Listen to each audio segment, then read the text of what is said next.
gerne das Ganze in Englisch hören möchten, kein Problem. Ladies and gentlemen, we have headsets here today.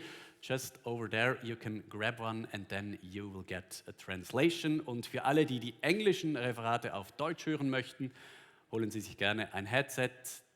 Deutsch ist Kanal Nummer 1. Also, wir starten jetzt doch gleich mit einem ersten Voting, meine Damen und Herren. Und zwar geht es um die Frage der Persönlichkeitsrechte, des Persönlichkeitsschutzes im Internet. Do you think digital privacy will matter even more in the future? Was glauben Sie? Ja, sie wird noch wichtiger sein? Nein, sie wird überhaupt nicht mehr zählen? Oder digitale Privacy doesn't exist. Machen Sie jetzt mit, wir lösen das nachher auf, nach unserer ersten Speakerin, die sich thematisch natürlich in diesem Bereich bewegen wird. Ihr Name ist Tricia Wang. Sie ist Co-Founderin des US-Beratungsunternehmens Sudden Compass und sie sagt von sich, I'm obsessed with discovering the unknown. Und beruflich macht sie das, indem sie Firmen hilft, die noch unbekannten Schätze zu bergen. Und diese Schätze findet man, sagt sie, wenn man Daten analysiert. Big Data auf der einen Seite und vor allem aber auch Thick Data, also das menschliche Datenelement, das bei der quantitativen Datenanalyse unsichtbar bleibt. Thick Data generieren wir zum Beispiel, wenn wir in einer Online-Kommunikation, in einem Chat mit einem Unternehmen sind, aber vor allen Dingen natürlich auch, wenn wir bei Social Media unterwegs sind, wo ja viele von uns, oder ich würde sogar sagen, die meisten von uns heute bereits ein digitales Ich haben und damit unterwegs sind. Tricia Wang wird nun auf die digitale Identität eingehen. Sie wird aufzeigen, welchen Impact Social Media heute schon haben und vor allen Dingen in Zukunft noch haben werden. Stichwort Big Brother is watching you. Bevor sie kommt, noch einmal der Hinweis, vergessen Sie nicht, Ihre Fragen an sie zu stellen. Wir haben im Anschluss Zeit dafür und Tricia Wang wird auf Englisch referieren. Deshalb jetzt, Ladies and Gentlemen, please give a warm welcome to Tricia Wang.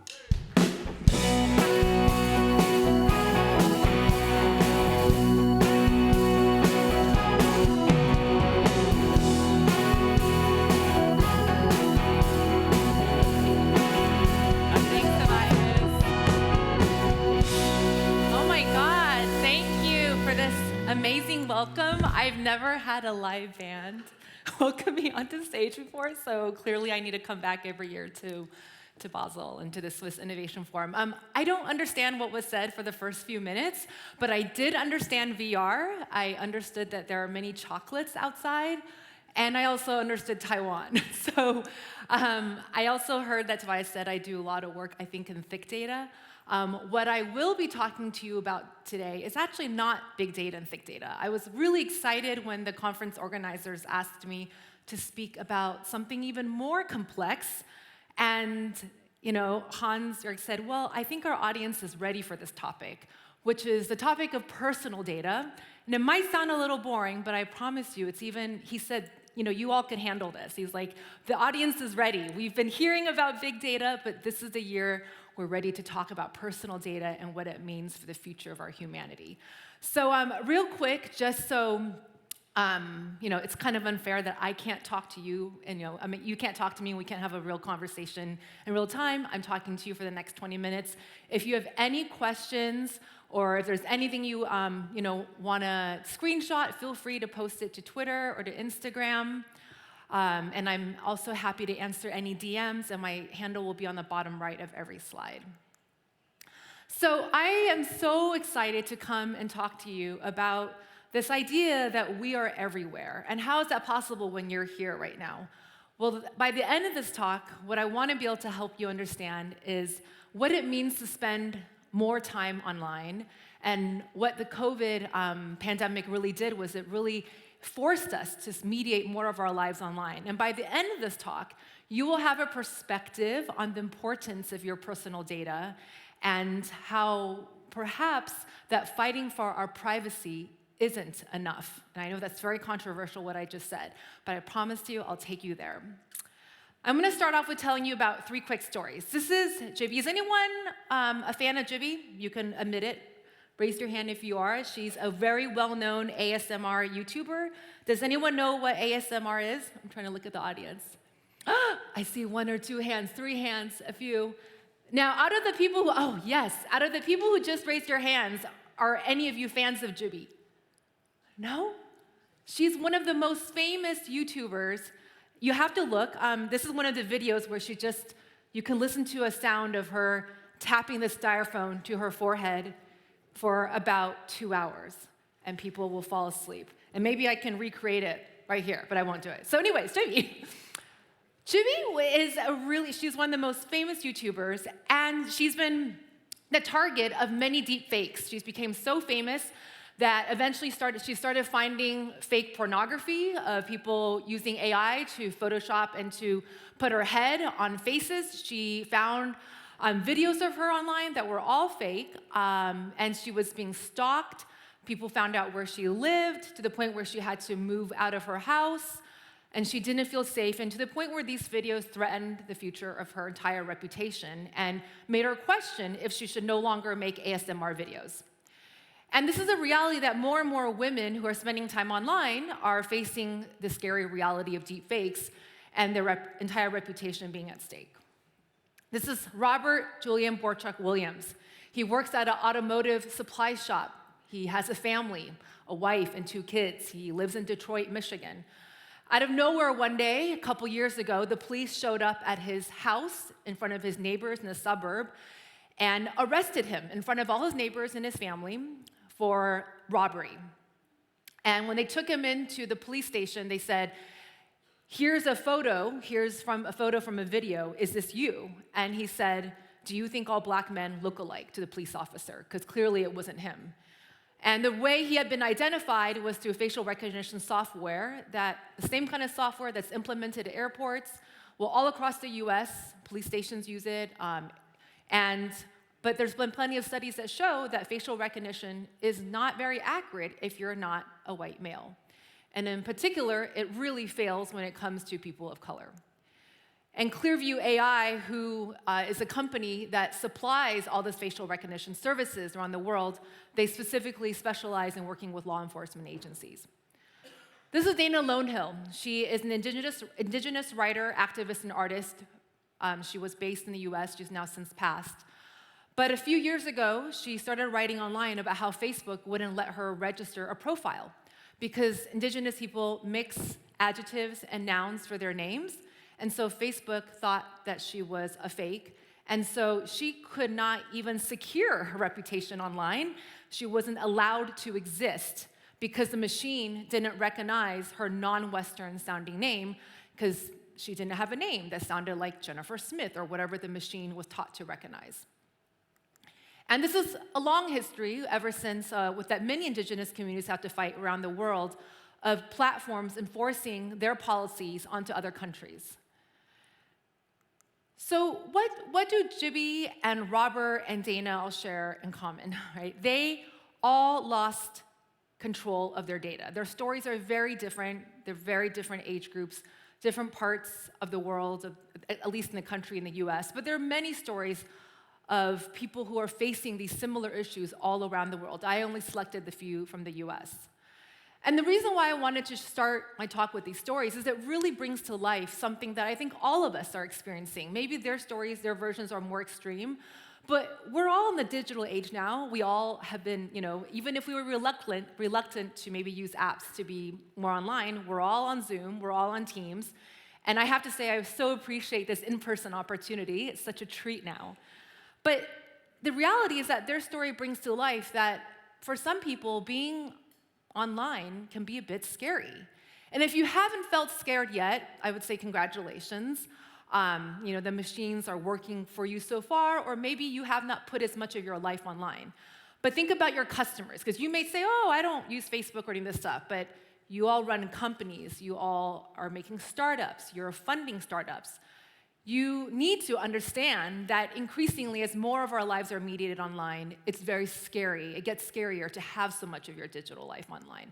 And in particular, in light of what social media companies are doing, from governments also, and internet connectivity providers, a lot of these companies and governments preach open information. But when you actually look at what they're doing, the litany of violations and breaches year after year, the millions and billions that are stolen, just name a few. When I look at this, there's a moment where a lot of people are thinking, wow, this is not what I signed up for. This is not the promise of open, free-flowing information. This is not as safe to be online all the time. And many smart people are having this conversation, saying that there's something deeply broken about the digital life we live in, especially the internet that we have right now. And for many people, they feel, we feel like we've lost a bit of control over our online lives, so that much of our personal data that we share with platforms is we don't really know what happens to it. We can't take it with us. And so I'm a tech ethnographer. I don't know if Tobias introduced me as that, but that is the title I often use. I made up that term, so it's okay if you don't know what it is. When I needed to, create kind of a job for myself, I was like, well, I love working with big data. I also am a sociologist. I'm also a designer, and I also love working with companies and C-suite people on digital transformation. And the world was like, oh, that's weird. You don't fit into any box. So I was like, okay, I'll make up a job title. So an ethnographer is someone who observes what people do, and I love watching what people do with technology. So this question really, really fascinates me on how do we live our online lives, and what does it mean to be more digitally human? So I co-founded my company, Sudden Compass, where we help organizations make human-centric decisions in a data-driven world. And we work with companies of all sizes, Fortune 500 companies to startups. And recently, one of the labs we started is called Cradle, the Crypto Research and Design Lab, and our partner, the World Economic Forum, who we work with, we're producing tons of research and really investigating the role of Web3 in personal data and all these kind of questions. And through all of this work, one of the things I love doing is having moments like this where I don't have to be in client-facing work or even doing research, and I can just have a moment to kind of ask a big question. So I want to thank you all for giving me this space to really ask this big question of what does it mean to be human in a digital age? I know it sounds a bit philosophical and a bit heavy of a question to open up a 9 a.m. conference with, but I promise we won't make this too heavy. There's a lot of people saying that perhaps the age of social media is already ending, and you can see with Facebook shares are already down. The EU is already investigating TikTok, and people are asking what the Elon Musk take over Twitter, is this really the end? And then some people are like, maybe it really is the end. When Elon's like, yeah, everyone's using Twitter, and someone said, people gather in my yard to watch my house burn, and someone's, I've never had this many visitors before. So people are thinking, well, maybe you're only, more usage of Twitter is up because we're all kind of wondering, when is it going to end? So there's a lot of people really grappling, especially if you're running a company. Advertisers are slowing down on Twitter because they're wondering what's going to happen to Twitter. And individuals like me are wondering, should I keep using Twitter? This is where, do I even align with the values of where the company is going? And there's two responses that people have right now that I think is really important for everyone to know if you care about innovation and where the future is in terms of where people are communicating. There's two directions, the kind of responses that we see right now. And I think this tells us a lot about the future of personal data. The first is people are saying, well, just leave the platform. Just don't even use Facebook. Don't even use Twitter. Why be on it? And you have really smart people saying social media is ruining your life, so just get off. Go talk to people in person. Addie Wagenknecht, who's based in Austria, when she heard this comment, she said, someone said, just get off Twitter. She says, I can't. I'm so wrecked right now. It's horrible, all of it. I don't know what to do. It's my primary social connection. And if I cut myself off, I lose a lot of my interactions outside of Zoom calls. She's an artist. She was working in Web3, and this is her primary connection. And if you use any of these services, from Uber to Instagram to TikTok to Twitter, Facebook, 23andMe, if you have doctors and you do anything online, if you buy medicine, you are essentially, even if you're not on Twitter, you are giving out your personal data. Someone else is taking it from you. And my message to you is that your data is you. And so if anyone said, get off of these services, you would not be able to be human anymore. Because being human it also means that you are a data being. Human beings are data beings in the digital world. It is almost impossible to eradicate digital apps because to tell someone to get offline and to stop using apps would mean that it becomes difficult to be a person. And that's because our data selves are just as real as our physical selves. And that is a really hard thing to understand. And this is part of my work to help convince you that if I were to cut off your arm, you would be like, well, I could survive, but this is definitely, it doesn't feel like I can be myself, and you would have to readjust. And it's the same thing. If you tell someone, don't use Lyft or don't use Uber or any of these, don't make doctor appointments online, it'd be very hard to be a person. The other response is people say, well, move to open source software. And so you have a lot of people trying to sign up for Mastodon. And these are the kind of instructions that people are getting for how to sign up for an app. Does this look appealing to you at all? You know, if you want to move to Mastodon, right? And people are complaining, how do I even set this up? And I'm now being removed off of Mastodon because I said the word white males or I said the word black men or whatever. And people are also saying that they're being attacked on Mastodon because there's no content moderation. Even though what's funny enough is that Twitter fired, Elon fired the whole content moderation team. And people are saying, like, I'm on Mastodon, but I can't find anyone. I need followers. And then Dan Sinker's like, oh, here's how you find followers. You have to export a CSV file, and then you re-import it, and blah, blah. It's like, who's going to do this? The issue is no one's going to flock to Mastodon, I don't think enough, because part of the problem is not only do we not own our data, we don't own our social graph. The social graph is a mathematical representation of our social network, which is a relationship between people, organizations, and information. So essentially, it's everything that you share, everything you do online, all your connections is represented. And what Facebook does is it maps all of this out, and then it sells all that data. And then other companies buy that data, and they also sell their data. So part of the issue with these three stories that we've heard is that they did not have control of their social graph. And it really comes back to the question of what does it mean to be human in a digital age? So if the answer is not just leave, and the answer is also not just like go to some open source software that's like impossible to set up, where we can't even bring our social networks with us, because if you move to Mastodon, you're going to be like alone and trying to figure out where are all my people. What do we do? Right? It can almost feel frustrating, like, oh, I guess, are we stuck with this internet? Now, the response by many countries and organizers and advocates is to pass privacy laws all around the world. Here's a map of a lot of the privacy laws that have been passed. Europe was very forward-thinking around passing GDPR, and other countries soon followed suit. And here's a number of privacy workers that have increased over the last few years. But also, we're seeing the same problems. It is not getting better. Oracle is recently accused of selling personal data. We have Google sharing our data at a startling scale.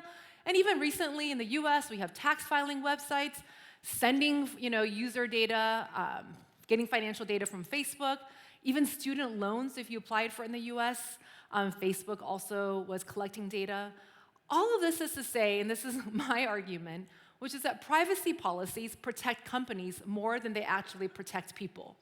Because most companies, what they're doing with GDPR is they're investing more in privacy legalese and just checking that box, saying, oh, we did it. We put a disclaimer when you go to our site that you have to then pick what information is going to be collected. You have to consent. But it's really not taking the responsibility for companies to shield us, to protect us, to ensure that not only our reputation, but our livelihoods are not at risk. And so what I believe is important, and part of the topic of the book that I'm writing and that you all get a preview of, is to expand this idea that we have to fight for privacy and actually expand it to fighting for our personhood. Our personhood is how we actually can regain some of these rights again. Now, the personhood is possessing the status of a person. It's the ability to be a person. It sounds like a complicated word, but it's not. It just means, is this a person? And if you ask a 5-year-old, children know when something is a person or an animal or an object. Personhood is about self-determination, it's about agency, it's about freedom. However, personhood is not automatic. That's the weird thing. A 5-year-old will know when something's a person, right? Somebody's a person. But oftentimes, people lose their personhood. For example, when you have slavery in the US, people were not counted as, black people were not counted as persons. When you're living through a genocide, you are not seen as a person. You're being seen as something to be killed, to be eradicated. If you're undocumented in a country, you are not treated as the full rights of a person of that nation. If you go to prison, you often lose many rights of a person, such as voting. If you are being abused or terrorized by anyone, you are also feeling like you are not able to be a person. And this is what happened with Gibby and Robert and Dana, is that by not allowed to have a Facebook profile, by getting profiled, with facial recognition software, and by being attacked and harassed online through deep fakes, not only was their reputation at risk, but their ability to be a person was compromised. Gibby was talking about how she couldn't go outside. Robert, who still has an arrest on his record, even though he didn't commit the crime, is limited in the kind of jobs he can get, because that's a forever record. And so if you haven't dealt with this before, I would say congratulations, but increasingly more of us will be affected, if not your customers, because the internet has changed our understanding of what it means to be a person. When our data is being given out there and being collected, and we voluntarily are trusting companies to use our data, more of these questions are going to come up. And some people say, well, we're so far from that. Look at China. China has this whole social credit file system where they're collecting all this information. It all goes back to one person. Well, I say, well, look what's also happening in the US. It may not all be aggregated, but if you are seen as having a high BMI, which means if you are overweight according to insurance company, you also are not allowed to have as much of a good insurance policy. Your credit scores determine what kind of mortgage you can get. You're constantly being tracked.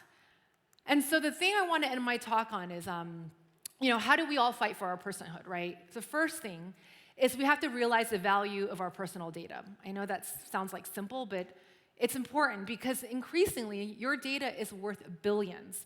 Marketers are now preparing to abandon third-party data as they know it because they're collecting first-party data. So your personal data is going to even be more important as we go into a cookieless world.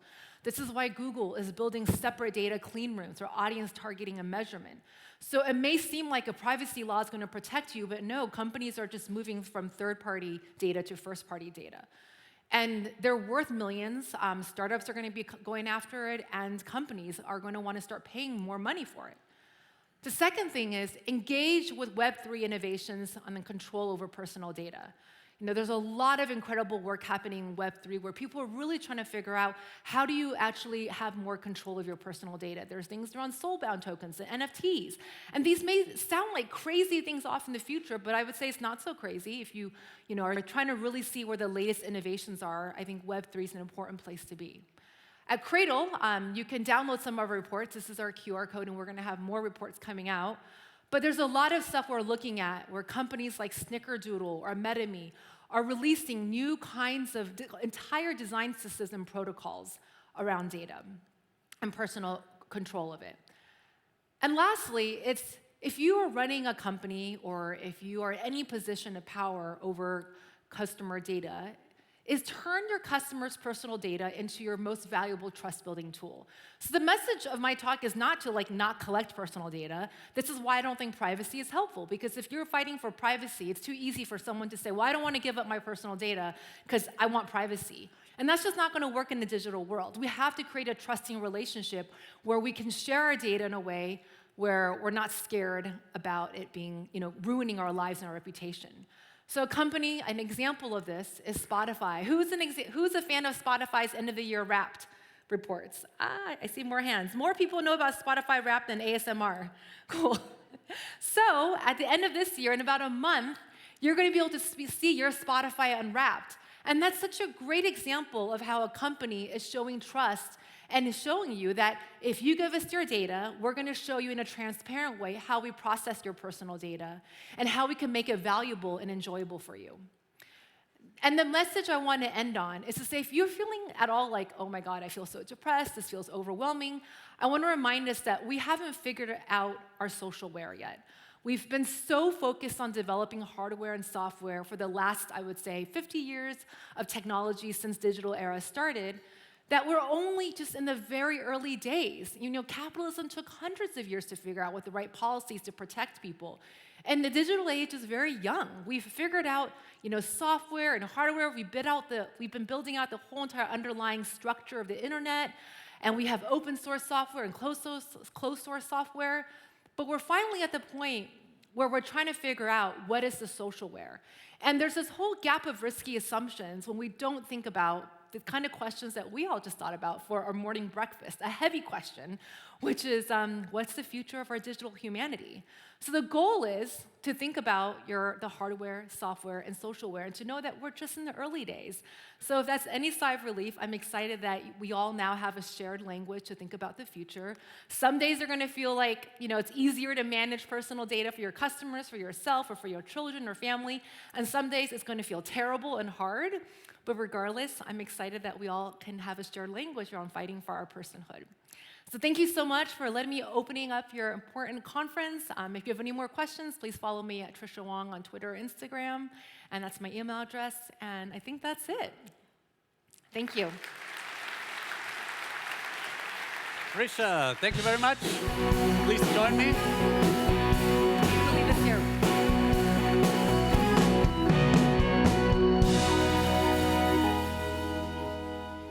I'm just checking your Hello. Instagram account. Okay. You share a lot see? of your life. Yes, I've given up all my privacy. Are you not afraid? I just feel like there's no hiding it. Even if you're not on Instagram, if you're texting, all of this stuff, WhatsApp, it's all being collected. So Yeah. So we had a voting about the digital yes, privacy. the results. Yeah. What are the results? And Tell we us. can get the results now. So let's have a look. Wait, did you do this before or after the talk? While the talk. While the talk, okay. Before and while. And while. Yeah. So let's have a look. 75% say yes, it will be more important. Just 4% say no, it won't matter at all, and 21% say digital privacy doesn't exist. What are you thinking about the results? I'm not surprised. I'm curious if we did the poll again, like after my talk, like completely after what people would say. Maybe the number will be bigger for digital I have privacy. no idea how it changed while you were talking. I don't know, unfortunately. So we still have some questions from out of the audience. The first question is from Graham. He wants to know, how do we make the social graph transportable? How do we make the social graph transportable? Yeah. Well, I think a lot of smart people are trying to figure this out. Google tried to do this a few years ago. They had an open API for social graph. And if Google can't figure it out, how can anyone else figure it out? And the thing is, Google closed their social graph experiment down because not enough people were using it. And I think this is why I think they were a little bit too early, because I think when they did it a few years ago, not everyone really understood the importance of their personal data. So I think this is why like conferences and conversations like this are so important, because like I said, for so long, people would only want me to come and speak to them about digital transformation and how to integrate big and thick data. But really underneath that all is all that personal data that's being collected. But it seems like a heavy topic. Sometimes people are like, oh, it's too much, we don't want to think about it. And so I think it's through conversations like this, people can start advocating for the importance of their personal data and being able to take their social graph. And I think Web3 companies are trying to figure this out. That's why I'm in this space. Some of the most innovative work is being thought about in terms of how do you decentralize the social graph and distribute it away and make it portable and immutable. But I think there's no right answer yet, but people are trying, and if you care about this, I think you should join the effort. So our time is running out a bit. We have just time for one It better be a question. good question. You can keep it short, right? Okay, yes.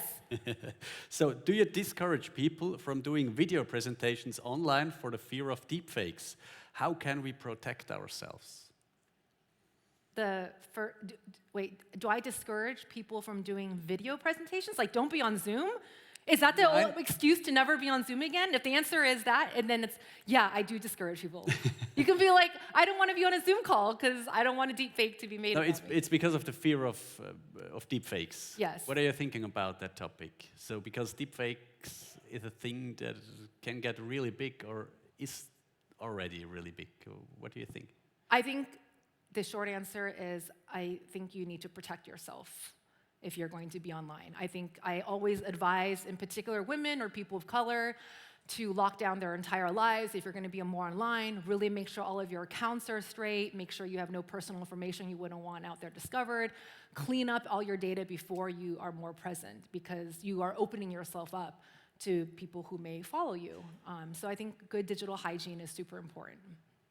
Tricia Wang, it was a pleasure to having you with us. Thank you very much. Thank you very much, guys. Bye, everyone.